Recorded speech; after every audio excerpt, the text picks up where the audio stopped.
to follow the majority leader of the state Senate. Andrea, I don't want this to come across the wrong way. I have dreamed of you taking the gavel. I want you to do that Nancy Pelosi gavel thing where you show the gavel around. Okay. It is extraordinary. This dream that we've all had for years, in some cases decades. A lot of people in this room fought for decades to have a Democratic state Senate majority.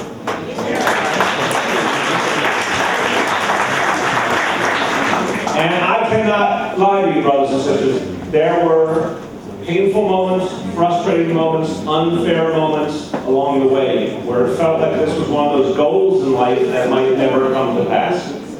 And it never made sense in this blue, progressive state. How could this be possible? But I want to give credit where credit is due to so many people who never gave up the fight. And I'm going to talk about the man of the hour. It's a good example that the majority leader made. It would have been easy for Luis Sepulveda to say, hey, I'll just stay with a nice safe seat in the place where we're in the majority. I'll talk about him more in a moment, but I want to say that's one indicator of character. It took people who did brave things and strong things to get to the day where we finally have that majority in Albany. It took strong candidates. It took people who cared. It took people who were willing to buck the odds, but it especially took a leader. And what the people in New York State are about to see is when you want to know about heart and justice and fairness, and Lord knows persistence, look to Andrea Stewart-Cousins. Leader, we thank you. We thank you. To all the elected officials and the community leaders and the clergy, everyone here, this is a room full of people making a huge difference in this borough, in this city. I want to thank you all. To the members of the Senate, it's Luis's day, but it's all the members of the Senate's day because of the road you've traveled. And I know people came here throughout the course of the last few hours. I saw Jessica Ramos was leaving as I came in, and I see John Lewis here. I want to do a special thank you. And I'm going to be just a little political, Senator, just a little political. Thank you to those who ran off the IDC. Thank you. Thank you for making this a better Senate and a better state. It made a huge difference. And that took strength. And that took bravery. Thank you, John Liu. Thank you to Jessica, wherever she's going. Thank you to all who stood up so that we could have the kind of majority that actually represents the values of this district, this borough, this city, this state. So, to the man of the hour, I wanted to say personally, a lot of us in this room have been underdogs. A lot of us understand what it's like to fight against the odds. I was an underdog in a variety of different elections. I've made a specialty of being an underdog. And I wouldn't recommend it, but that's what I had.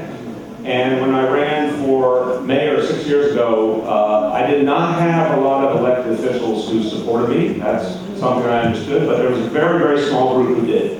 And it was not the sort of easy or smart thing to do necessarily, but they did it. They were such a small group, we probably could have fit them in. If people know what a phone booth is, anyone here knows what a phone booth is, you could have fit them in a phone booth. But we wanted to come up with a colorful name for the group, and we talked about, because there was like one from the Senate and one from the Assembly, and one. So we called them the first responders.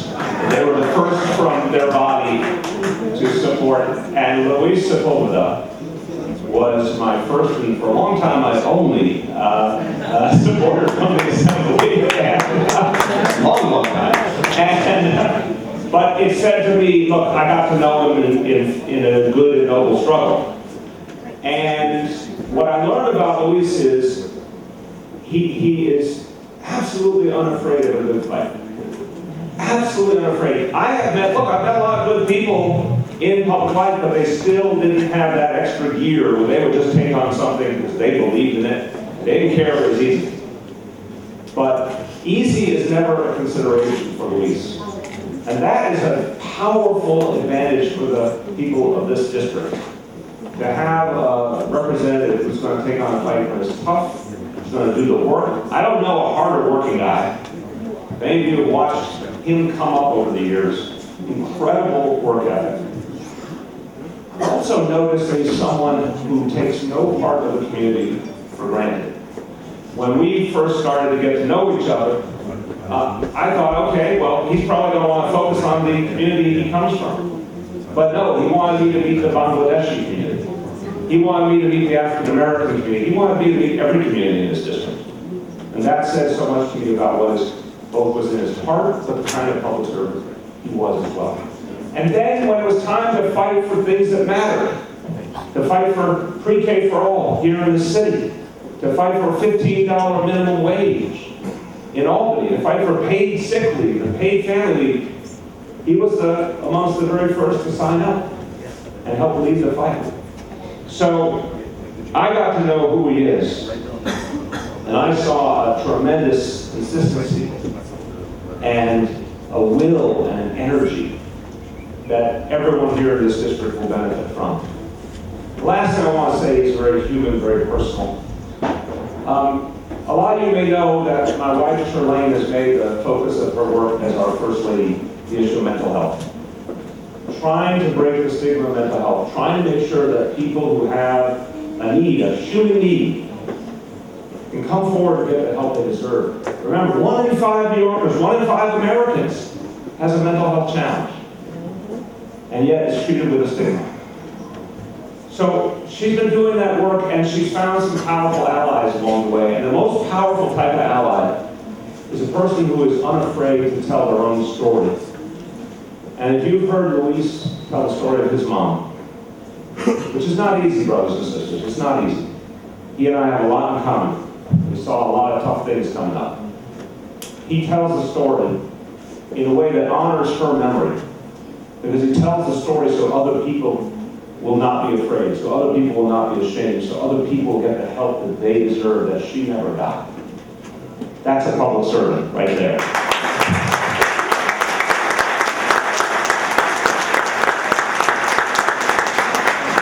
So, Senator, I knew you before you had that lofty title, but Senator, I want to say, so proud of you.